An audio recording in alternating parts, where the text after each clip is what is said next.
Hamas और Hezbollah के top leaders के बीते दिनों हुए हत्याकांड से ईरान और उसके प्रॉक्सी गुट इजराइल से बदला लेने की ताक में है।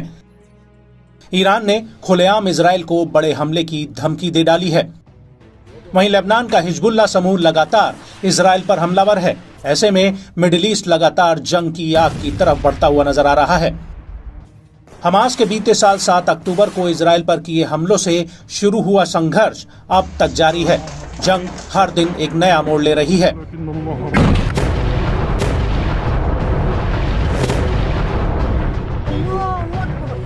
हमास लड़ाके तो इजराइल का सिरदर्द बने ही हैं। वहीं यमन के हूती लड़ाकों ने भी इजराइल की नाक में दम कर रखा है। वहीं हिजबुल्लाह भी लगातार इजराइल पर हमले कर रहा है और अब ईरान ने भी अगर इजराइल पर सीधा हमला किया तो वो भी सीधा इस जंग में कूद पड़ेगा। ईरान के सुप्रीम लीडर ने इजराइल को तबाह करने की धमकी दे डाली है। अली खामनेई ने इजराइल को हानिया की हत्या का खामियाजा भुगतने की चेतावनी देते हुए कहा कि इजराइल ने खुद ही अपने लिए इस सख्त सजा का रास्ता चुना है। उन्होंने कहा कि हानिया हमारी जमीन पर हमारे अजीज मेहमान थे। हम उनकी शहादत का बदला लेना अपनी जिम्मेदारी समझते हैं। ऐसे में साफ है कि एक बार फिर इजराइल और ईरान आमने सामने हैं। एक ही साल में ये दूसरी बार है जब दोनों दुश्मन देश एक दूसरे पर हमले की सीधी धमकी दे रहे हैं। इजराइल ने भी ईरान से आ रही धमकियों का माकूल जवाब देने की बात कही है। मालूम हो कि इसी साल 13 अप्रैल को भी ईरान ने इजराइल पर एक साथ 350 से ज्यादा लड़ाकू ड्रोन्स मिसाइलों से हमला बोला था, जिसे इजराइल के एयर डिफेंस सिस्टम यानी आयरन डोम और अमेरिकी इंटरसेप्टर्स ने मिलकर रोक दिया था। ऐसे में जंग के मुहाने पर खड़े ईरान और इजराइल दोनों देशों के खासतौर से ईरान के एयर डिफेंस सिस्टम अभी फिलहाल चर्चा में हैं।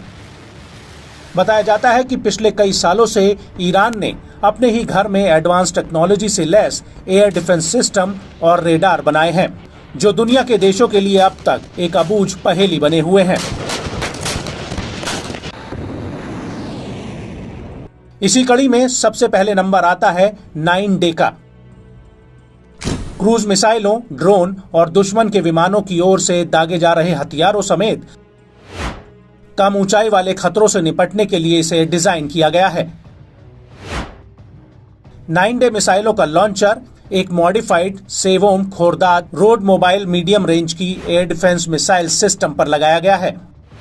9 डे मिसाइल सिस्टम 30 किलोमीटर तक की रेंज के साथ 8-200 किलोग्राम के रेडी टू फायर मिसाइलों के साथ आता है।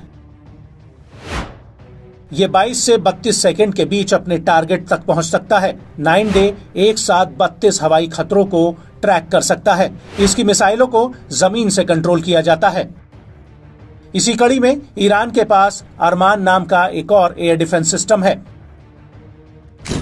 ये नई एंटी बैलिस्टिक मिसाइल प्रणाली कम दूरी की बैलिस्टिक, क्रूज और एंटी रेडिएशन मिसाइलों, गाइडेड बम, ड्रोन, हेलीकॉप्टर और आधुनिक इजरायली और अमेरिकी लड़ाकू जेट सहित कई खतरों से निपटने के लिए डिजाइन किया गया है। दावा है कि इस सिस्टम में 360 डिग्री घूमने वाला रेडार है। ये 200 किलोमीटर तक की दूरी पर 24 लक्ष्यों को पहचानने और ट्रैक करने की क्षमता रखता है। अगला नंबर आता है अजरक्श का।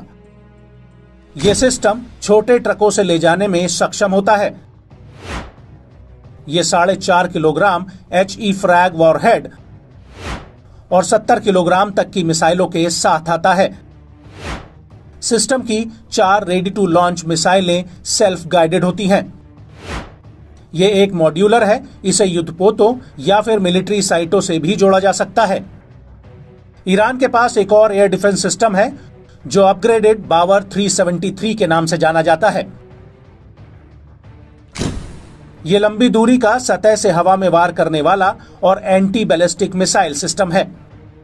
दावा है कि अपग्रेडेड सिस्टम में मॉडिफाइड सैयद 4B इंटरसेप्टर मिसाइलें शामिल हैं। इसमें 120 किलोमीटर तक की ऊंचाई पर 300 से 400 किलोमीटर के बीच हवाई लक्ष्यों को रोकने और निशाना बनाने की ताकत है। दावा है कि ये एक बार में 200 लक्ष्यों को ट्रैक करने में सक्षम है।